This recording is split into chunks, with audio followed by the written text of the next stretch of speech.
6 residents of 1122 King Road in Moscow, Idaho, could not possibly know the brutality that was waiting just around the corner. There were only 2 survivors. There is a call with true crimer REV757 Koberger manifesting Bundy. Trevor, you're always so kind and considerate of others on your streams. That's how you have to be. That's for sure. 870, what's going on? You live? Hey, T-Rev, how are you? I'm hanging in there. How about yourself, man? I'm doing all right. This is Jen from Arkansas, and I just wanted to start by saying your chat is so respectful. Holy moly, I'm an immediate fan. Well, thank you. I appreciate that. Sometimes it'll get out of hand, but we clean it up. I really like the way you do business. It's pretty awesome, and your chatters and your live chat are pretty great too. Thank you so much. So what's on your mind? 5 minutes, you got the floor. Speak your mind. Well, I wanted to point out a couple of things. On the PCA, a lot of times people will read through what DM said, what she heard. I'm on page 3, and it says, actually, page 4. At the top of page 4, it reads, that she hears what she thought was Goncalves say something to the effect of, there's someone here, right? And then she says that she also hears the other things. In the next paragraph, I think a lot of us, I missed it. I don't know if anybody else did. She repeats herself and she says, Deanne stated she looked out of her bedroom but did not see anything when she heard the comment about someone being in the house. Like, I always read that to say that at the top she says, she hears Goncalves say something to the effect of, there's someone here. Well, when I read it again, I guess I just skipped right over it and read it to say that she did not see anything when she heard the comment about someone being in the house. I think that's important because basically it's saying that she knew somebody was in the house even before it goes on to say she stated she opened the door a second time when she heard what she thought was crying coming from Colonel's room. Yeah. So that's just something that I missed. And then, do you guys want to hear something extremely weird? Yeah. It's way weird. And so I will be very careful. If you want to grab a pen and paper and jot down a couple of things, it is out there. Okay? I got my notepad pulled up right now. Here we go. Are you ready? Yes, ma'am. I believe that Koberger is mimicking not only Bundy, but Patrick Bateman from American Psycho, as well as the third one is Zac Efron from Wicked Evil, the movie that Zac Efron was in, that he was being Bundy. There's a few different reasons. First of all, Bundy went to a sorority house. He attacked 4 people. Okay? There is a little bit of a similarity. 3 of the girls were 21 and 1 of them was 20. In our situation, 2 were 21 and 2 were 20. Excuse me. In Bundy's case, Nita Neary literally saw him as he was leaving. DM saw him as he was leaving. In the Chi Omega house, there was a roommate who never woke up. She never heard anything. And a year later, when she had to testify against him and all of that, a year to the date of the Chi Omega murders, that young lady actually took her own life. Wow. So there were 6, even though there were more, there were 6 that had like a key role. Okay? Something else that matches. In Ted Bundy's, he talks specifically in Conversations with a Serial Killer. It's actually on Netflix, Prime, YouTube. He talks about the door. He says, did you target them? And he says, well, maybe the door just wasn't unlocked. The girls, he actually talks from a third person. He says, well, the girls said that the door should have been locked. But there was a way for this person to get in. Right. So again, in 112 King, we had a door issue. A week before, there was mention of a door. Then they were saying maybe that's not what it was, but clearly he was able to get in. Last but not least, in his interview about the Chi Omega murders, he is interrupted with a light through the window. And the detective or the guy writing the book says to him, he says, now, can they have food delivered there? This is talking about Ted Bundy. Mm-hmm. And he says, well, I mean, what do you mean? And he says, I mean, if they wanted pizza, could Pizza Hut deliver food? And he said, well, you know, I guess they could. Mm-hmm. Let's keep in mind in 1122 incident, there was a DoorDash. Literally, those things all match. Now, in the book, American Psycho, on page 118, it talks about, I would rather you guys look it up and read it. Mm-hmm. American Psycho, the original book, is extremely brutal. But it talks about why this person in American Psycho is having Dexter. Such a breakdown. Chat about Dexter. Did you mean Dexter? No, American Psycho. American Psycho, but Yep, American Psycho. Patrick Bateman is also playing something similar to Ted Bundy, and let's keep this in mind when it comes to American Psycho. He's basically acting out a Bundy-esque type of character, okay? In American Psycho, there is a scene where Patrick Bateman is SAing one of the girls, and the other girl takes off, and as he's chasing her, there is a couple already deceased in the closet. Mm. Again, that matches 112 King exactly. I know it sounds crazy, but Bundy had killings in Washington, Utah, Colorado, Idaho, Utah, and also the direction that BK went after the murders and was gone for like 3 hours is the exact route toward many, many, many of Ted Bundy's dumping sites. He actually took parts of his victims with him. Mm. Yeah. So look into that, and page 118 in, I can actually read this one to you. I can actually tell you what it says real quick. Page 118 in, I think it's Conversations. This is something I could email to you, but it talks about why Bundy chose the house. And maybe it says maybe one of the girls insulted the person who did it. Maybe he only took the lives of the second girl as well as the other two girls that got attacked but lived because they were a witness to something. And that he went in there to take his target and those other people just happened to be there. Mm. So I was totally sold out that Maddie was the target, but I cannot shake that Patrick Bateman, Ted Bundy, Zac Efron, all three, which are doing Bundy-esque characters, chose a dark-headed female with a part down the middle.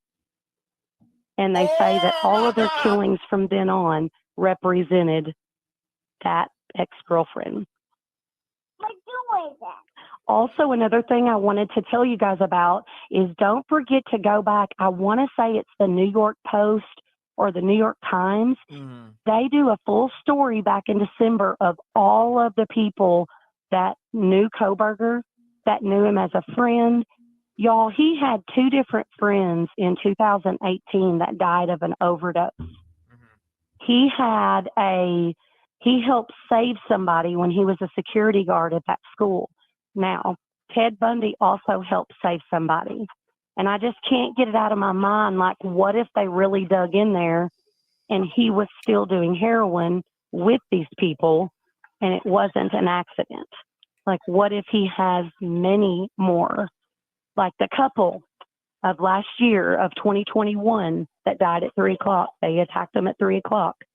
The elderly lady the year before in Idaho that was stabbed to death. Wasn't it just Travis that died? Wasn't it what? Just Travis Jewton that died? Is that the one you're talking about where him and his wife got hit up at night? Yes, but it was the 13th. And hey, here's another thing. Yes, it was. It was just one person that died, but in my mind, Ted Bundy at one point admitted that his very first victim was actually a man. Part of me cannot shake that Kohberger is just acting out all of this, that there's not just one knife, that there's multiple knives, multiple weapons, multiple things that he used on them. Another thing, what was the other thing I was going to say? It was, don't forget that some people are kind of up in the air. Was the termination legit? Was it not? I can tell you that I not only sourced it, but Banfield and New York Nation, New York Times also spoke directly to source, and it is legit. Mm-hmm. So when we look at those dates, October 3rd, 9/23, he had an altercation with Professor Snyder. He had to meet with somebody on 10/3. So all this ties together. If you go look at the video from JLR, I don't recommend any of the other videos, but the video where he's talking to the Moscow resident, it's literally Jonathan Lee Rich's Moscow resident dog. I've seen it where he's talking to the person whose dog was skinned, or what? Yes. Not only was the dog skinned on October 21st, which is also the day on his termination paperwork that he got an email saying he was failing, but in that same video, she says 2 weeks ago, they found a rabbit with the top of its skull cut off, and the skull was taken, but everything else was left. That lines up with his October 3rd meeting. The October 21st lines up with the dog. Part of me wonders if he was maybe going to try to kill them, but then everything got crazy with him getting in trouble, getting put on a performance plan. And let's not forget, this is my last thing and I'm going to let you go. If Brian Kohberger was mimicking Bundy, Patrick Bateman, American Psycho, Zac Efron from the Wicked Evil Bundy movie, Ted Bundy was 27 when he got caught. Brian Kohberger was 27 on the 13th. He had to do it that weekend because he turned 28 in like 10 days on the 21st. November 21st is his birthday. Patrick Bateman was 27. Zac Efron was 27. I know that sounds crazy, but when you're OCD, numbers, repetitive, things that repeat and repeat and repeat. For example, that book, American Psycho, this will blow your mind. In the book, it has the names Bethany, Ethan, it has the word Madison, Buddy, Murphy. It has tons. It has Chris. It has Michael, which is his dad's name. When you hear those words over and over and over again, he could very well say, if I'm going to do this, I've got to do it now. And in my mind, he kept up with Maddie's Instagram. So the second that Kaylee posted the pictures from the 11th, I think he knew right then what he was going to do. That's just what I think. Now, I have heard all the other callers talking about the drugs and all of that, and I've certainly been looking into it and starting to pull stuff. But from this point, it's a lot. And part of me thinks that all the lying, the back and forth, they're not telling us because he possibly took parts of them. And I know that's hard, and I know that's a lot. But there's no reason for him to have drove that direction. Keep in mind, Bundy dropped one of the girls he killed in the Snake River. It shows that he went up and that way toward Taylor Mountain. Issaquah, there's a burial site at Issaquah. Why did he go down to Loma, Colorado to get his dad for the flight? Why didn't he fly in closer? Well, Salt Lake City's down there, and that's where Ted Bundy was actually living at one point. Like, I really think that this is, I would not suggest Everyone watch it. Bundy actually says what got him into serial killing was brutal pornography.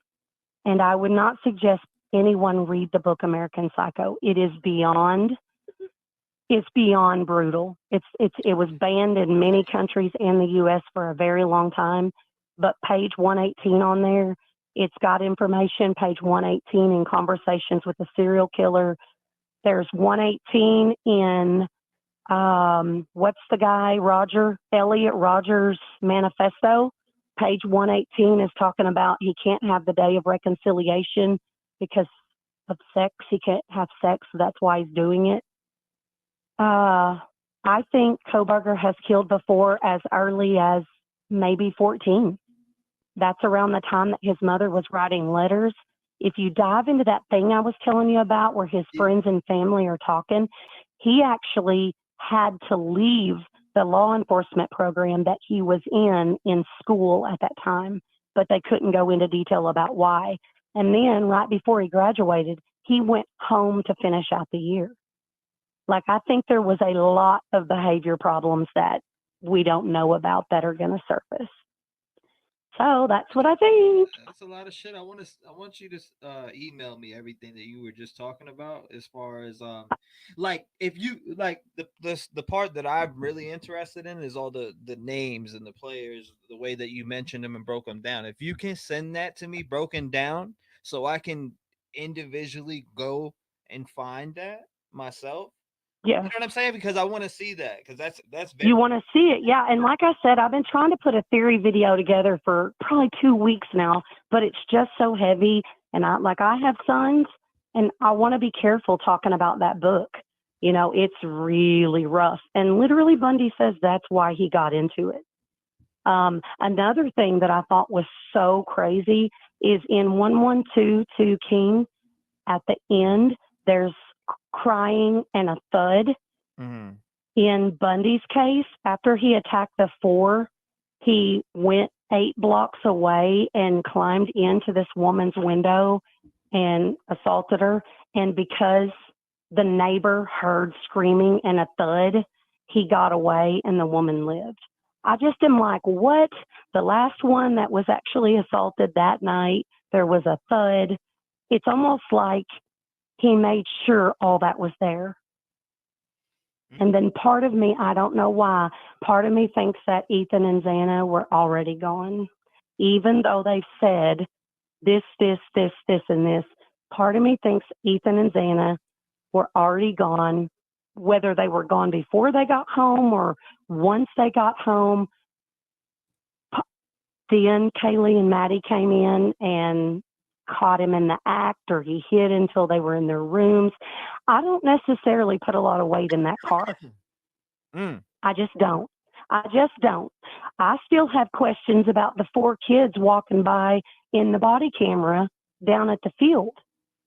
You know, we had lights hitting the side of buildings at that point.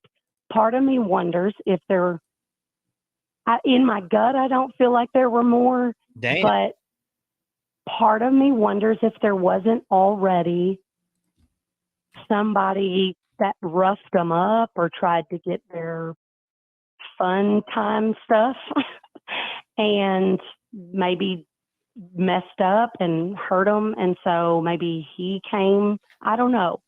But I'm just saying, it is to a T what he did. Right. It's what Bundy did. And then literally page 118 in that book is him talking about why he chose that house. Literally. So that's a lot.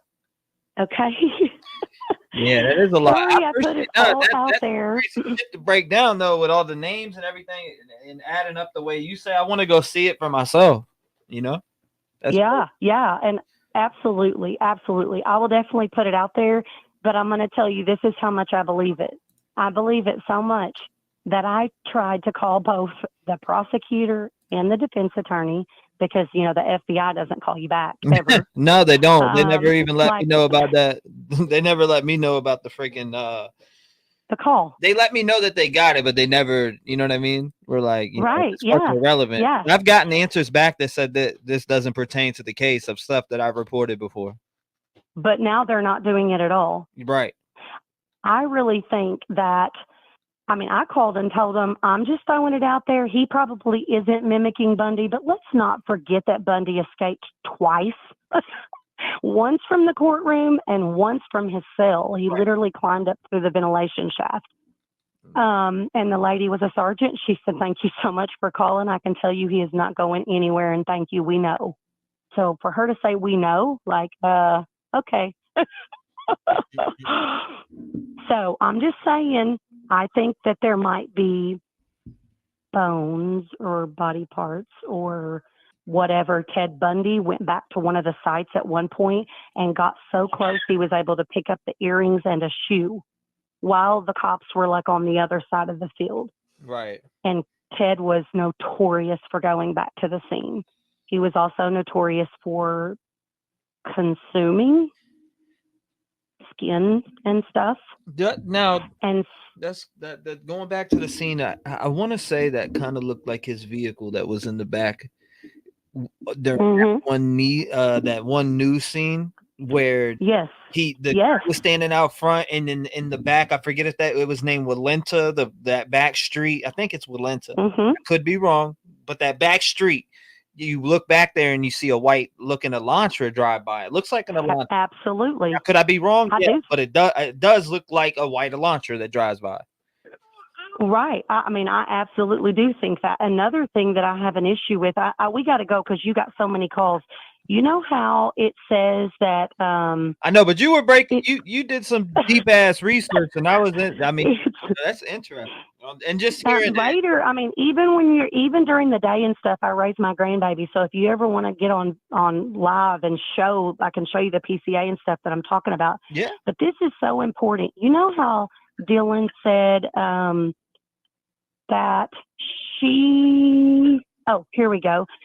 DM stated she originally went to bed on the south side of the second floor. DM stated she was awoken at 4. Now, my question is, how can they say that everybody was in their rooms at least by 4? They can't say that because basically Dylan said that she was sleeping. Right. So really, anytime after Dylan went in her room, she doesn't know where everybody was.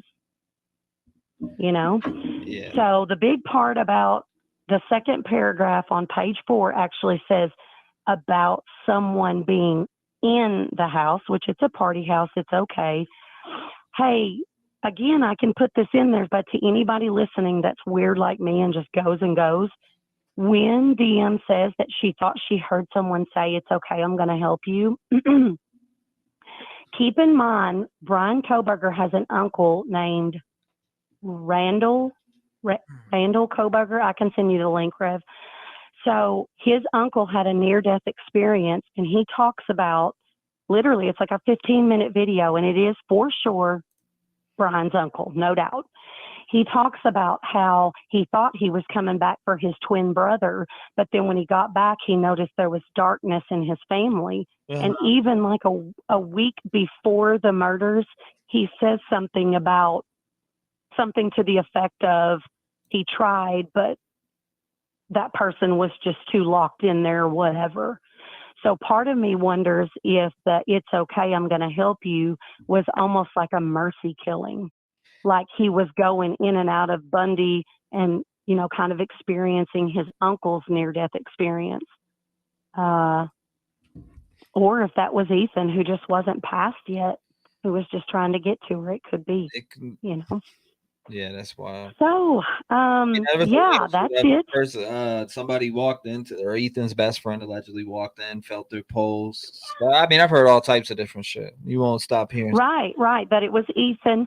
I have a big issue with the fact that they didn't get the footprint. What is it until the second time being there? That's odd to me. There's a lot of stuff about this that is so odd to me. But I will tell you that that Koberger was dressed like Ted Bundy. He didn't cover up his whole entire body. Now, do you think that based off of what they found, clothing wise, and everything that they released in those unsealed warrants, based off of the description of stuff they found, dark clothing, dark gloves, dark this, dark that, you know what I mean? Like, or you, I'm or gonna be honest. you just speculating? I have a feeling that he was wearing a blue petticoat like Bundy. Mm-hmm. I think, and I don't think he was trying to get away with it. I do not. I really think he got to the point where he said, I'm a sack of meat anyways. He couldn't get any girl's attention. I don't think he was an incel. He probably paid for a prostitute. No judgment. Do what you do. But, Mm-hmm. I mean, I don't think he was an incel. I think he was probably a sexual deviant. The girl who went on a Tinder date with him said when he came back up to the room, Mm-hmm. that he was fine during the movie, but as soon as they got in the room, he was like touching her and tickling her. And then when she said, stop, he said, I'm not doing anything. Right. Like that's the same kind of thing that Bundy was doing.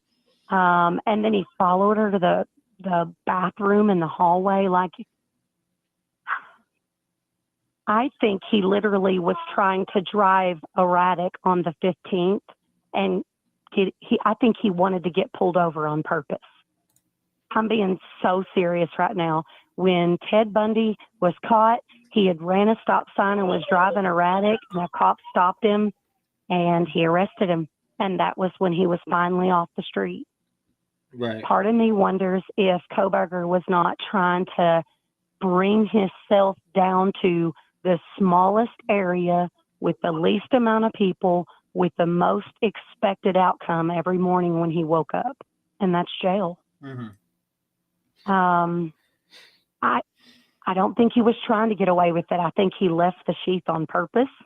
Ted Bundy always screwed with the cops.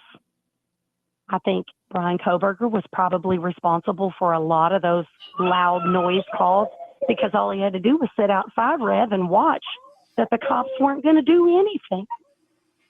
They weren't going to do anything on those loud calls where 11222 King was being loud, and that's all he needed. I think he flunked out of law enforcement when he was trying to go that avenue in school. When he got out, he became a security guard. He was let go from that job. Mm-hmm. In school, they said he just couldn't keep up with the expectations. I think he might have had those two friends who died of an overdose. I don't know. Part of me wonders if he was involved. Even the faculty member, when you're dealing with somebody who is trying to make a situation happen so that they can let their soul out, I wouldn't put it past him. I think he came all the way over here to Idaho because it's smack dab in the middle of where Ted Bundy killed pretty much all of his people, besides the Florida with the Kyle Mega murders.